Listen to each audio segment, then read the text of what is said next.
Hi, I'm Kara Stern, host of Snack Size PD. And as my guest today knows well, I say PD, but not with the belief that teachers need to be developed, with the belief that teachers need resources for staying energized and refreshed and platforms for sharing their expertise. That's the goal of this series, which is aimed at the over-Zoomed among us. It's also one of the goals of my guest today, Dr. John Ewing, the president of Math for America, which is, and I'm reading from the website, a community of accomplished mathematics and science teachers who make a lasting impact in their schools, their communities, and the profession at large through collaboration and continued learning. But John, the reason I invited you here today is because you are a teacher appreciator in chief, and that is our topic for today. So welcome. I'm so happy to be speaking with you on this topic. Thanks, Kara. Not sure what appreciator in chief means, but it means frequently you are publishing op-eds in all kinds of places about how teachers are not getting the respect they deserve. And that makes you teacher appreciator in chief. Good. So per the format of this show, I've got 3 questions for you. Okay, you ready? Yep. Okay, question number 1. The theme for this year's Teacher Appreciation Week is Thank a Teacher. Do you have a teacher you'd like to thank?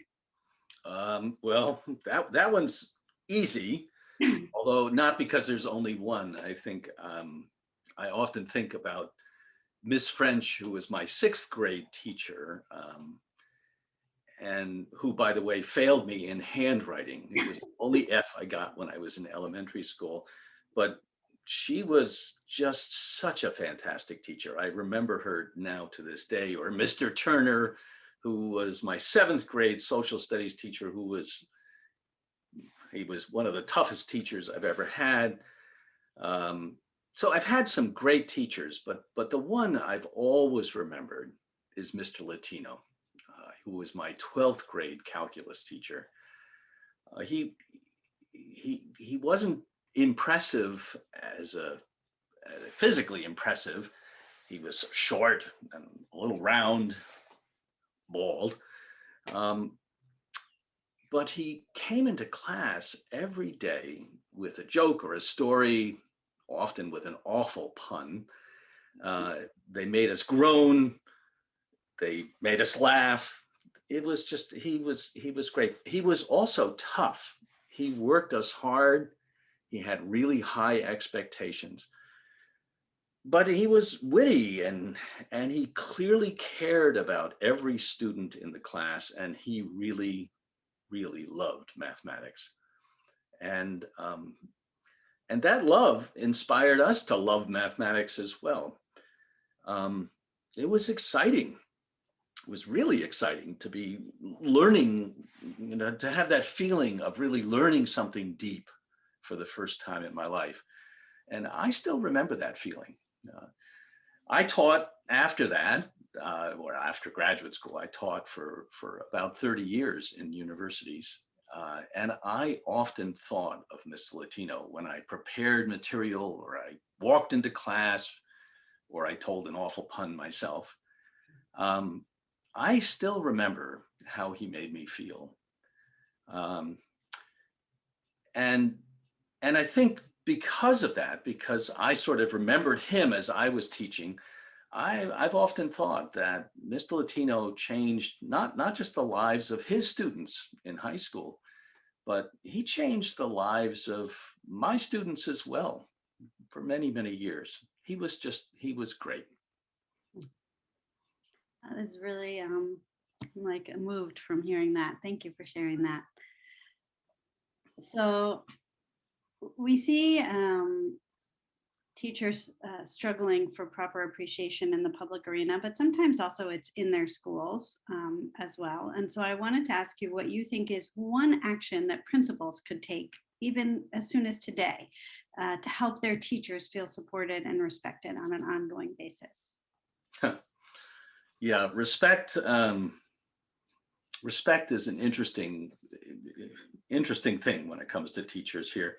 I've seen a lot of statements from politicians and administrators about respecting teachers. about 10 years ago, the US Department of Education created a special program. I don't know if you remember this or not, called RESPECT. Sounds like a song. It was exactly at the time that the Department of Education was screaming about more and more evaluation for teachers. In fact, I also remember that an organization called Students First, which was a reform organization founded by Michelle Ray, had a big bold statement on their homepage around this time. And it said that the best way to show teachers respect was to evaluate them. Because if you evaluated them, then you could find out who the poor teachers were and fire them. And that would make the good teachers feel so much better. That was their idea of respect. And they said this without any indication of irony in the thing. It was unbelievable. If you really want to support teachers and you really want to show them genuine respect, then there's just one simple ingredient, and that's trust. You have to give teachers the tools and the opportunities, and then you have to trust them to use those tools and the opportunities to do their jobs. Now, I don't mean that they should do whatever they want to. Of course, there has to be structure. Of course, there have to be guidelines and there have to be standards. And there has to be some sense of accountability. Of course there does. But treating teachers as professionals absolutely requires, I think, absolutely requires trusting them to carry out their jobs in their own way. I think good managers, not just in teaching, but in general, good managers know that trust is the way to get the best performance out of anybody in a job. But for some reason, principals sort of just find it really hard to follow that advice. And I will say not all principals, but many. They infantilize teachers too often. They watch over every move. They micromanage their classrooms. They sort of, and in part, to be fair to the principals, I think that's because school districts sometimes require that or suggest that here. I'm guessing it's partly because everybody in schools is used to working with young students, and sometimes they treat the teachers the same way they treat young students. But it really is devastating to teachers. So trust is the key thing. And if principals want to do anything, they need to extend trust to teachers in this professional way, even when it's uncomfortable for them to do that. Yeah, that's the rub right there. Yeah. All right, so Teacher Appreciation Week. Lots of Starbucks gift cards are going to get purchased. If you could give every teacher a gift for Teacher Appreciation Week, what would it be? Yeah, well, let's see. So this is, since it's every teacher, I'm guessing that this is meant to be a fanciful question here, that we're not actually going to do it. Yes. Even a Starbucks gift card to every teacher, it would outstrip the resources of Math for America, I'm afraid. So here's my fanciful answer to this one, I guess.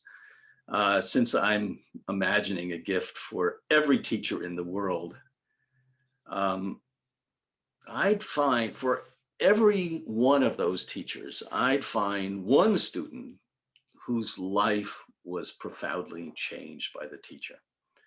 And then I'd cough up the money to bring them back to tell their story to the teacher. I've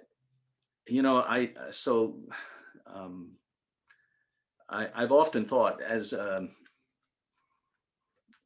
a stuffy mathematics professor, I was always embarrassed to to admit the fact that when students came back to visit me after graduation, maybe 5 or sometimes 10 years later, and they just sort of tell me how things were going and how their classes had changed their lives, it really meant a lot to me.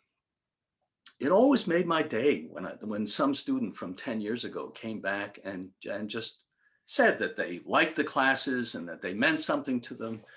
Whether or not they were doing mathematics was immaterial.